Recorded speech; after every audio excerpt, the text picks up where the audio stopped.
नमस्कार, बहुत स्वागत है आपका एबीपी गंगा में और आप देख रहे हैं गंगा सवेरा। आपके साथ मैं हूं कौशल सिंह। नमस्कार, मैं हूं आपके साथ आस्था कौशिक और आज बुलेटिन की शुरुआत में हम एक बड़ी खबर आपको देने जा रहे हैं। दरअसल देश में कोविड वैक्सीनेशन को लेकर एक नया रिकॉर्ड बन गया है। पहली बार एक दिन में 1 करोड़ लोगों को वैक्सीन लगाई गई है। प्रधानमंत्री मोदी, गृह मंत्री, स्वास्थ्य मंत्री ने इस पर खुशी जताई है। वैक्सीनेशन अभियान सफल बनाने पर बधाई, ये कहा है प्रधानमंत्री मोदी ने। नए भारत की दृढ़ इच्छा शक्ति व अपार क्षमता का प्रतिबिंब, ये गृह मंत्री अमित शाह ने कहा है। तो वैक्सीनेशन अभियान सफल बनाने पर बधाई प्रधानमंत्री मोदी, गृह मंत्री अमित शाह और स्वास्थ्य मंत्री ने दी है। तेजी से वैक्सीनेशन की रफ्तार बढ़ रही है और भारत ने रिकॉर्ड वैक्सीनेशन किया है। वैक्सीनेशन को लेकर देश में नया रिकॉर्ड बना है। पहली बार एक दिन में 1 करोड़ लोगों को वैक्सीन लगी है। प्रधानमंत्री मोदी ने ट्वीट किया है, क्या लिखा है आपको दिखा देते हैं। रिकॉर्ड टीकाकरण, 1 करोड़ को पार करना एक महत्वपूर्ण उपलब्धि है। टीका लगवाने वालों और टीकाकरण अभियान को सफल बनाने वालों को बधाई।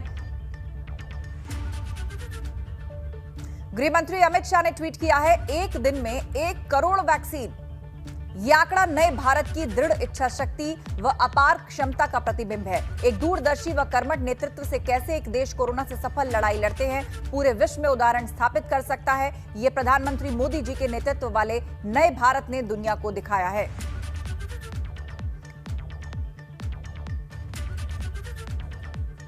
स्वास्थ्य मंत्री मनसुख मांडविया ने भी ट्वीट किया है, सबका साथ, सबका विकास, सबका प्रयास। ये वही प्रयास है जिससे देश ने एक दिन में 1 करोड़ से अधिक टीके लगाने का रिकॉर्ड बनाया है। स्वास्थ्य कर्मियों व अथक परिश्रम व प्रधानमंत्री मोदी का सबको वैक्सीन, मुफ्त वैक्सीन का दृढ़ संकल्प रंग ला रहा है।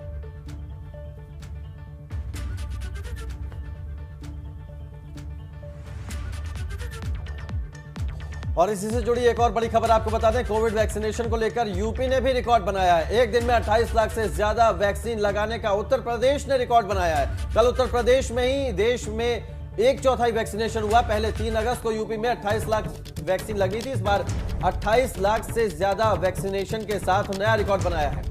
तो एक दिन में 28 लाख से ज्यादा वैक्सीन लगाने का उत्तर प्रदेश ने रिकॉर्ड बनाया है। कल यूपी में ही देश का 1/4 वैक्सीनेशन हुआ। तो ये बड़ी खबर आपको बता रहे हैं। पहले 3 अगस्त को यूपी में 28 लाख वैक्सीन लगी थी, लेकिन कल जो वैक्सीनेशन हुआ वो 28 लाख से ज्यादा वैक्सीनेशन हुआ और एक नया रिकॉर्ड बनाया उत्तर प्रदेश ने कोविड टीकाकरण में। कोविड वैक्सीनेशन को लेकर उत्तर प्रदेश ने भी रिकॉर्ड बनाया है। एक दिन में 28 लाख से ज्यादा वैक्सीन लगाने का रिकॉर्ड उत्तर प्रदेश के नाम हुआ है। अनुभव हमारे संवाददाता ज्यादा जानकारी के साथ जुड़ गए।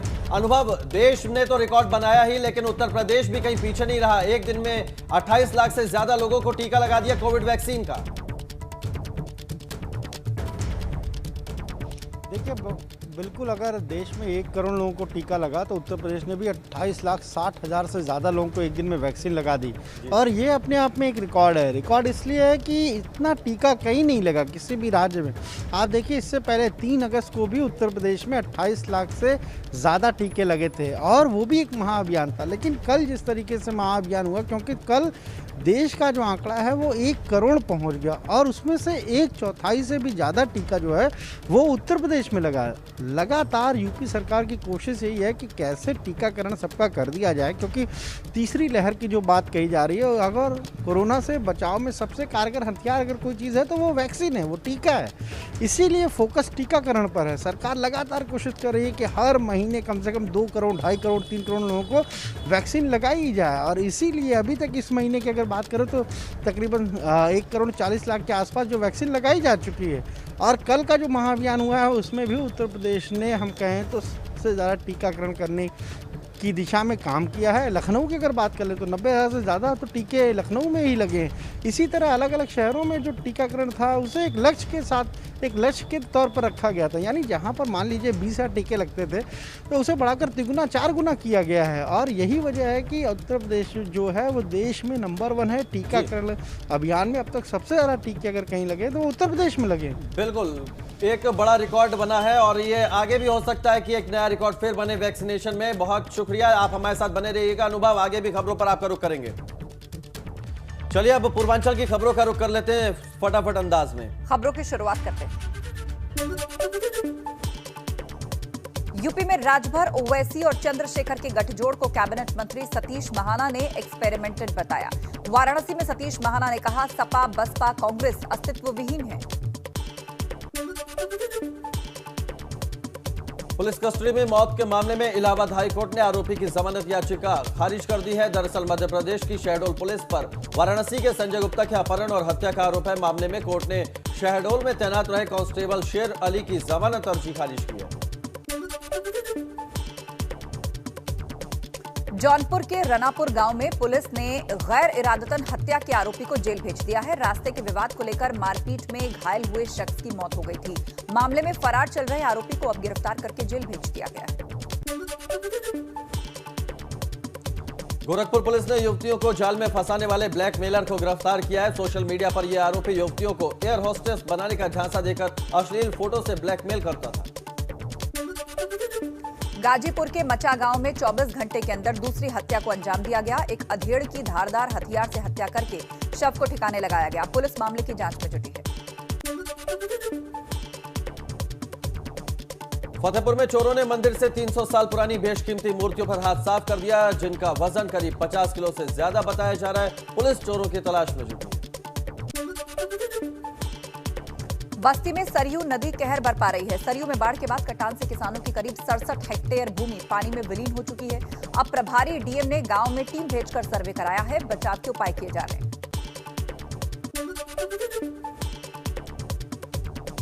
मऊ सांसद अतुल राय के मामले में पीड़िता के परिवार ने फांसी की मांग की है। आत्मदाह में पीड़िता की मौत को लेकर मां ने कहा कि अतुल राय को फांसी की सजा मिले।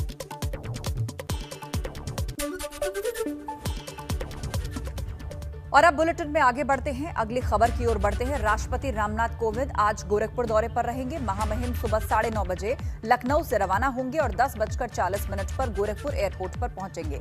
यहां 10 मिनट रुकने के बाद वो 10:50 पर सेना के हेलीकॉप्टर से रवाना होंगे और करीब 11 बजे भटहट के पिपरी स्थित हेलीपैड पर पहुंचेंगे। यहां वो सड़क मार्ग से सुबह 11:10 पर महायोगी गुरु गोरक्षनाथ आयुष विश्वविद्यालय के शिलान्यास स्थल पर पहुंचेंगे। शिलान्यास और भूमि पूजन कार्यक्रम के बाद लोगों को संबोधित करेंगे। शिलान्यास कार्यक्रम के बाद राष्ट्रपति सड़क मार्ग से हेलीपैड पहुंचेंगे और वहां से हेलीकॉप्टर द्वारा दोपहर 12:15 बजे महायोगी गुरु गोरखनाथ विश्वविद्यालय परिसर स्थित हेलीपैड पहुंचेंगे। सुबह 10:40 पर एयरफोर्स के विमान से गोरखपुर एयरपोर्ट पहुंचेंगे और यहां से हेलीकॉप्टर से पिपरी और वहां से सोनबरसा जाएंगे। राष्ट्रपति सोनबरसा से दोपहर बाद 3 बजे हेलीकॉप्टर से एयरपोर्ट पहुंचेंगे और वहां से वायुसेना विमान से 3:15 बजे लखनऊ के लिए रवाना होंगे। राष्ट्रपति एक दिन के दौरे के दौरान करीब 4 घंटे 35 मिनट तक जिले में रहेंगे। हमारे सहयोगी अनुभव शुक्ला इस पर अपडेट के लिए जुड़े हुए हैं। अनुभव, आयुष विश्वविद्यालय का आज शिलान्यास करने जा रहे हैं राष्ट्रपति। ये एक बहुत बड़ा प्रोजेक्ट है जो न सिर्फ मुख्यमंत्री योगी आदित्यनाथ बल्कि प्रधानमंत्री मोदी के भी करीबी है, उनके विजन का हिस्सा है। क्या खासियत इस यूनिवर्सिटी की रहेगी और गोरखपुर में इसके एस्टैब्लिश होने के बाद कितने बड़े पैमाने पर लोगों को स्वास्थ्य लाभ होगा? देखिए, बिल्कुल राष्ट्रपति जो हैं इस वक्त उत्तर प्रदेश के दौरे पर हैं। उनका 4 दिनों का दौरा है और आज उनके दौरे का तीसरा दिन है। तीसरे दिन वो गोरखपुर आ रहे हैं। यहाँ तकरीबन 4.5 घंटे तक वो रहेंगे और 2 बड़ी सौगात गोरखपुर को देंगे। एक तो जो भटहट जगह है पिपरी, वहाँ पर जो महायोगी गुरु गोरखनाथ आयुष विश्वविद्यालय बनने जा रहा है उसका आज शिलान्यास होगा, भूमि पूजन होगा और वो 50 एकड़ में बनाया जाएगा। 300 करोड़ का बजट है, यानी 300 करोड़ रुपए खर्च आएंगे उसको बनाने में। और जब वो बनकर तैयार होगा तो वहाँ पर आयुष से जुड़े, चाहे आप प्राकृतिक चिकित्सा की बात कर लीजिए, इसके अलावा चाहे आप योग की बात कर लीजिए, आयुर्वेद की बात कर लीजिए, नेचुरोपैथी जिसको हम कहते हैं उसके, और तमाम तरह की जो इस तरह की चिकित्सा है, प्राकृतिक चिकित्सा जो है उसके कोर्सेज होंगे। और उसके लिए अगर स्नातक स्तर की बात करें तो 7500 सीटें होंगी और अगर हम पीजी के लिए बात करें तो वो भी तकरीबन 500 के आसपास सीटें होंगी। तो 2017 में जब बीजेपी सत्ता में आई, इसने क्या किया, आयुष को एक अलग विभाग बनाया था, एक अलग डिपार्टमेंट बनाया था और लगातार कोशिश की जा रही कि कैसे आयुष को आगे बढ़ाया जाए। यानी जो प्राकृतिक चिकित्सा है, जो योग है, जो आयुर्वेदाचार्य होते हैं, उनका कैसे उनकी मदद ली जाए लोगों के स्वास्थ्य को बेहतर करने के लिए। और हमने कोरोना काल में देखा किस तरीके से आयुष ने कितनी मदद की, योग ने कितनी मदद की, आयुष विभाग की दवाइयों ने लोगों की कितनी इम्यूनिटी बढ़ाने में मदद की। इसीलिए आज जब इसका शिलान्यास करेंगे तो एक बड़ी सौगात होगी। और कहीं ना कहीं चाहे आयुर्वेद की बात कर लें, नेचुरोपैथी की बात कर लें, योग की बात कर लें, उससे जुड़े जो छात्र हैं जो अध्ययन करना चाहते हैं उनके लिए सहूलियत होगी। वहाँ ये कार्यक्रम अगर हम कहें तो तकरीबन 11:15 बजे के आसपास राष्ट्रपति वहाँ पहुँच जाएंगे। मुख्यमंत्री तो एक दिन पहले ही आ गए हैं, सारी तैयारियों का उन्होंने जायजा लिया है। राज्यपाल, राष्ट्रपति आज जब पहुँचेंगे तो वहाँ तकरीबन ये 1.25 घंटे का कार्यक्रम है और छात्रों को भी संबोधित करेंगे राष्ट्रपति। वहाँ पर तमाम सारे छात्र भी आएंगे, तमाम सारे और भी लोग आएंगे।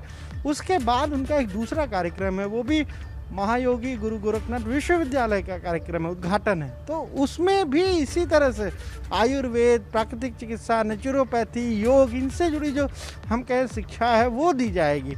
तो 2 बड़ी सौगातें आज राष्ट्रपति जो है वो गोरखपुर को देंगे। 4.5 घंटे का उनका ये कुल दौरा है और तकरीबन दोपहर 3:15 बजे वो वापस गोरखपुर से लखनऊ चले जाएंगे।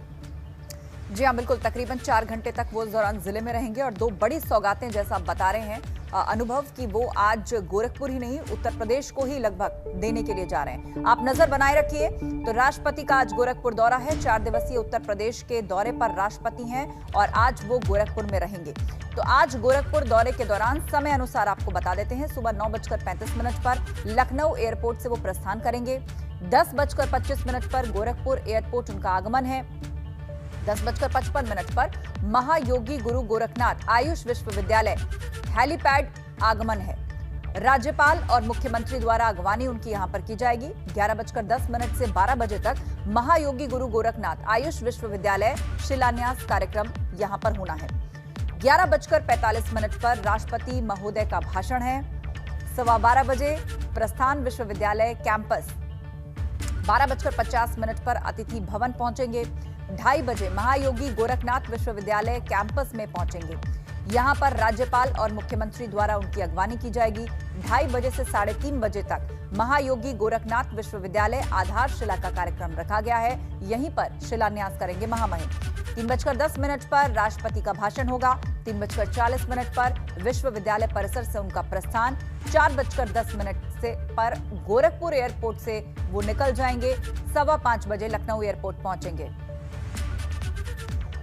तो 3 तस्वीरें आपको दिखा रहे हैं। अभी लखनऊ में है महामहिम, आज गोरखपुर जाएंगे। 9:40 पर गोरखपुर पहुंचेंगे।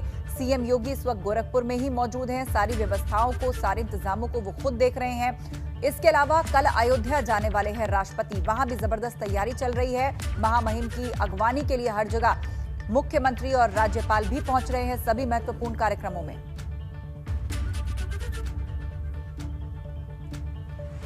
तो आज गोरखपुर और कल राष्ट्रपति रामनाथ कोविंद रामनगरी अयोध्या के दौरे पर रहेंगे। उनके आगमन को लेकर सुरक्षा के चाक चौबंद इंतजामों के बीच राम जन्मभूमि परिसर में विशेष तैयारियां की जा रही हैं। रंग रोगन का काम युद्ध स्तर पर चल रहा है। राम जन्मभूमि के मेन गेट को केसरिया रंग में रंगाया जा रहा है। राष्ट्रपति यहां करीब आधे घंटे रहेंगे। इस दौरान राष्ट्रपति दर्शन, पूजन और मंदिर निर्माण के काम, खासकर नींव के काम को देखने के बाद परिसर में पौधारोपण भी करेंगे। राम जन्मभूमि के प्रधान पुजारी आचार्य सत्येंद्र दास की तरफ से राष्ट्रपति को प्रसाद, अंगवस्त्र, रामायण और विजय ध्वज दिया जाएगा। इस दिन रामलला को विशेष पोशाक पहनाई जाएगी। वहीं रामलला के अस्थायी मंदिर के बाहर विशालकाय टेंट लगाया जा रहा है, जहां वैदिक ब्राह्मण रामलला के सामने राष्ट्रपति को पूजन कराएंगे। राष्ट्रपति राम जन्मभूमि परिसर उसी मार्ग से जाएंगे जिससे 5 अगस्त 2020 को प्रधानमंत्री मोदी गए।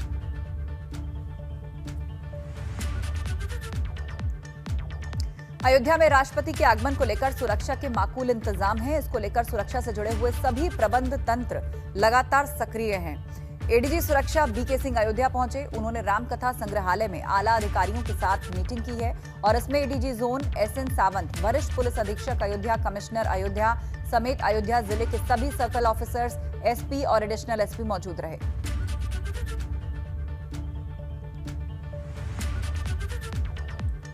और बड़ी खबर आपको बता दें, रेप केस में सांसद अतुल राय को लेकर 2 सितंबर को फैसला आएगा। प्रयागराज की एमपी एमएलए स्पेशल कोर्ट ने सुरक्षित रख लिया फैसला। मऊ के घोसी से सांसद अतुल राय की अग्रिम विवेचना अर्जी पर फैसला सुरक्षित रखा गया। सांसद ने मामले में फिर से विवेचना कराने को लेकर अर्जी दी थी। दोनों पक्षों की दलील सुनने के बाद कोर्ट ने फैसला सुरक्षित रख लिया है। तो मऊ के घोसी से सांसद की अग्रिम विवेचना अर्जी पर फैसला इलाहाबाद हाईकोर्ट ने सुरक्षित रख लिया है। सांसद ने मामले में फिर से विवेचना कराने को लेकर अर्जी दी थी। दोनों पक्षों की दलीलें सुनने के बाद कोर्ट ने फैसला सुरक्षित रख लिया है।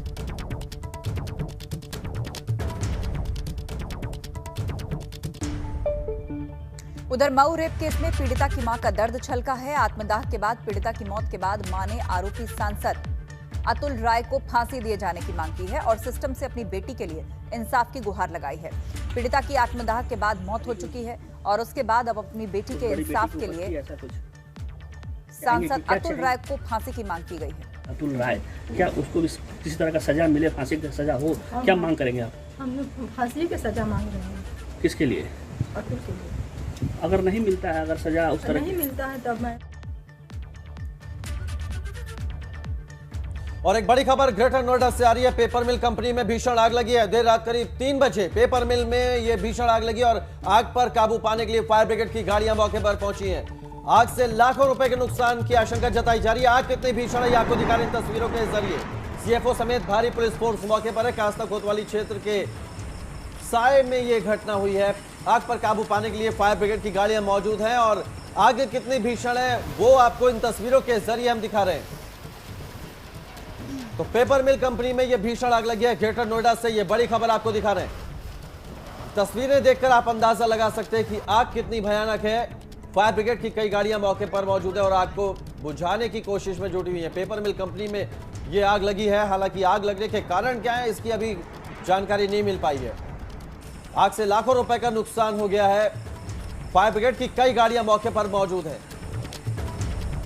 यूपी उत्तराखंड में आज क्या खास रहने वाला है, सबसे बात हम पहले हम यूपी की कर लेते हैं।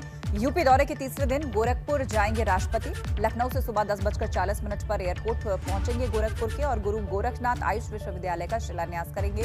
जनसभा करेंगे। राष्ट्रपति के दौरे को लेकर सीएम योगी गोरखपुर में मौजूद हैं। शाम करीब 4 बजे गोरखपुर से वापस लखनऊ रवाना हो जाएंगे राष्ट्रपति। इसके अलावा आज झांसी और ललितपुर में बसपा का प्रबुद्ध सम्मेलन होने जा रहा है। झांसी में बस स्टैंड के पास दोपहर 12 बजे प्रबुद्ध सम्मेलन होगा।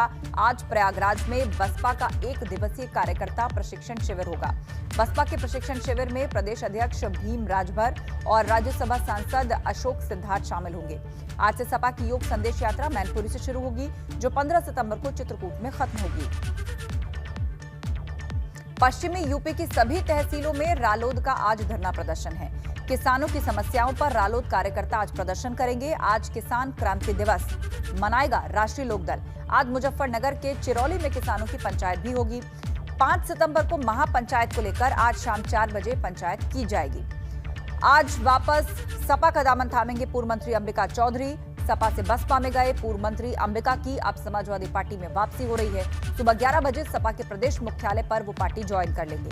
अखिलेश यादव की मौजूदगी में अंबिका चौधरी समाजवादी पार्टी ज्वाइन करेंगे।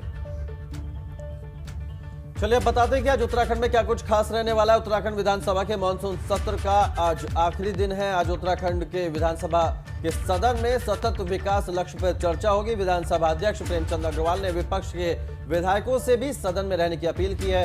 विपक्ष भी आज सदन में इस मुद्दे पर चर्चा करने के लिए तैयार है, लेकिन उनका कहना है कि मुद्दा उत्तराखंड के विकास का होना चाहिए। इसके अलावा उत्तराखंड में आज भी बारिश की संभावना है। भीषण बारिश से उत्तराखंड में सैकड़ों सड़कें बंद हैं। उत्तराखंड में बारिश से तबाही जारी है। उत्तर प्रदेश तक अलर्ट है। बारिश से रामगंगा बांध का जलस्तर तेजी से बढ़ रहा है।